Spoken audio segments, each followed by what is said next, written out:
Ya. Itu mengenai persiapan sebelum kurban. Dan agar sapi atau kerbau atau kambing atau domba ini tidak ngamuk pada saat dipotong, hindari kontak langsung kepada penonton yang akan melihat pemotongan hewan kurban, dan juga perlakukan hewan sebaik mungkin. Dan yang perlu diperhatikan, sebelum saatnya pemotongan, hati-hati, sangat hati-hati. Panitia kadang-kadang suka posisi badan itu dekat sekali dengan kaki hewan kurban.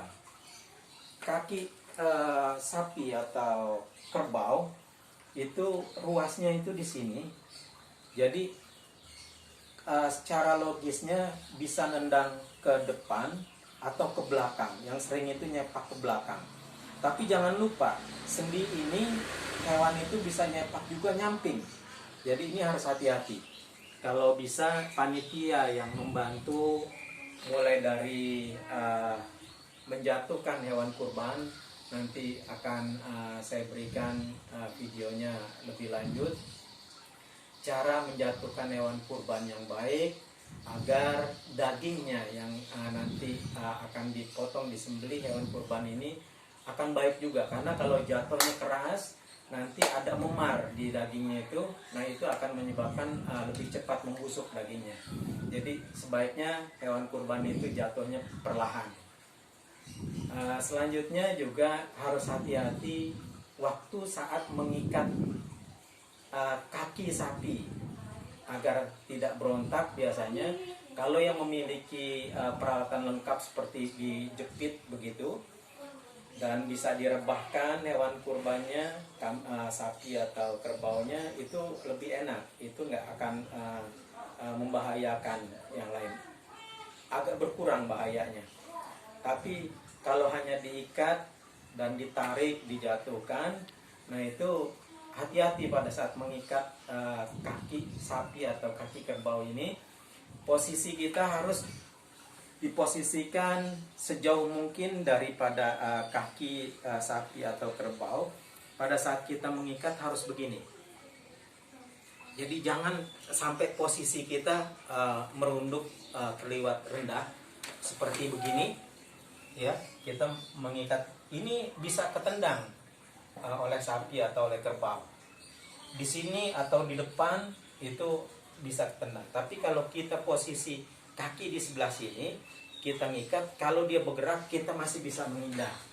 Jadi harus hati-hati.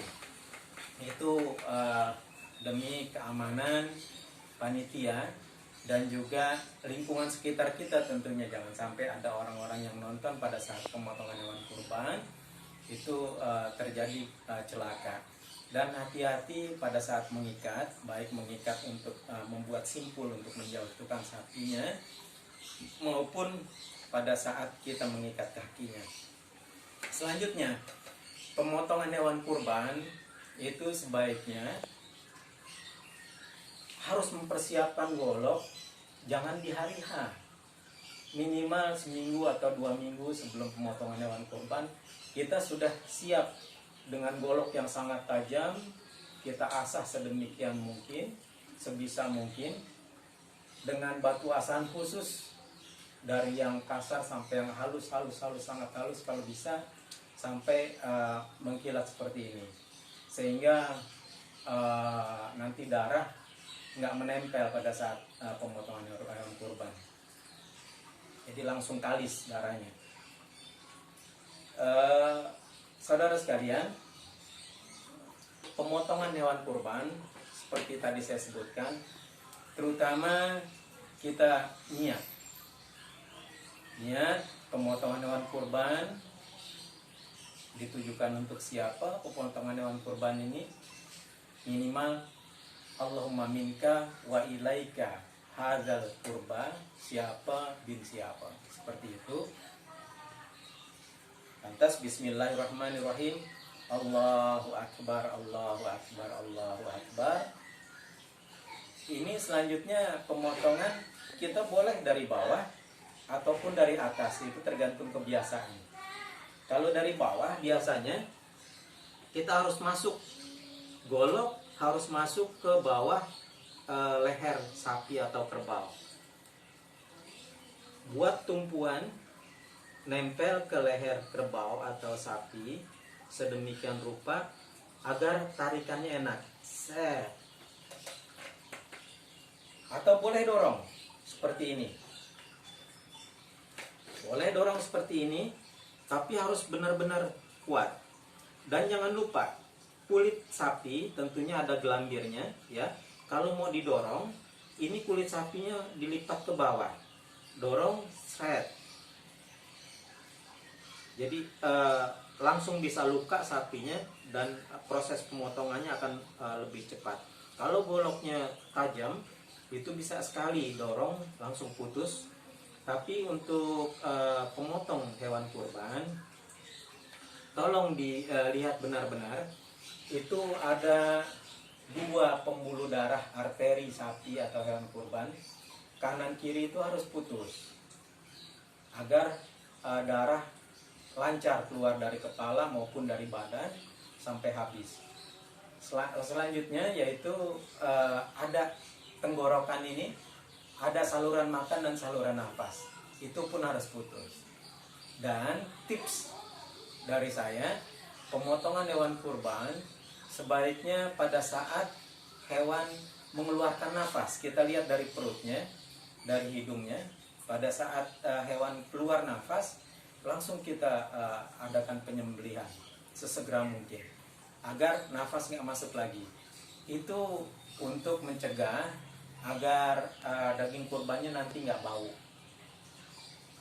Selanjutnya, setelah pemotongan hewan kurban, hewan dinyatakan mati, bagaimana kita menentukan hewan dalam keadaan sudah mati atau belumnya? Bisa kita lihat dari nafas. Kita dari nafas, apa hewan itu masih bernafas? Kalau masih bernafas, masih ada embunnya. Atau kerdipan mata. Kita ganggu matanya seperti itu. Kalau dia masih berkedip, artinya masih hidup. Tapi kalau dia udah nggak berkedip lagi, artinya otak itu sudah nggak nggak bekerja lagi. Tapi kadang daging masih bergerak, darah dari badan masih keluar, yang dari badan hewan kurban itu masih keluar. Tapi secara kematian hewan kurban ini sebenarnya sudah mati karena sudah nggak ada respon daripada matanya waktu saat kita gerakan. Tunggu beberapa waktu baru boleh dipotong, kepalanya dipisahkan dari badan. Dan sebaiknya pengolahan hewan kurban ini juga digantung, nggak di bawah nyangnya tapi digantung. Kenapa? Untuk menjaga higienitasnya. Gimana kalau sapi? Sapi atau kerbau itu kan besar. Nah, ngulitinnya tetap di bawah. Tapi pada saat memisahkan antara daging dengan tulang, kita gantung. Kita potong bagian demi bagian. Pahanya, paha depan, paha belakang, badan. Lantas nanti digantung. Kenapa? Untuk supaya darah cepat habis. Karena darah ini mudah sekali terkontaminasi dengan bakteri, sehingga dagingnya ini nggak awet. Dan harus bersih tentunya. Selanjutnya juga, tempat area untuk menyiangi daging itu dilaksanakan sebersih mungkin. Ditataki dengan plastik yang bersih, tentunya bukan plastik daur ulang. Lantas setelah dicacah, dipotong, dipisahkan antara daging dengan tulang. Dan jeroan harus dipisahkan jauh-jauh, jangan sampai mengkontaminasi daging atau tulangan yang nanti akan dibungkus. Karena jeroan ini mudah sekali busuk. Jeroan harus segera dibersihkan. Kalau jeroan ini mau dibagikan juga, segera dibersihkan, tapi dipisahkan jauh-jauh antara daging dan tulangnya. Lantas pengepakan juga harus dengan plastik yang bersih. Dan plastiknya diperhatikan jangan menggunakan plastik daur ulang. kalau bisa kita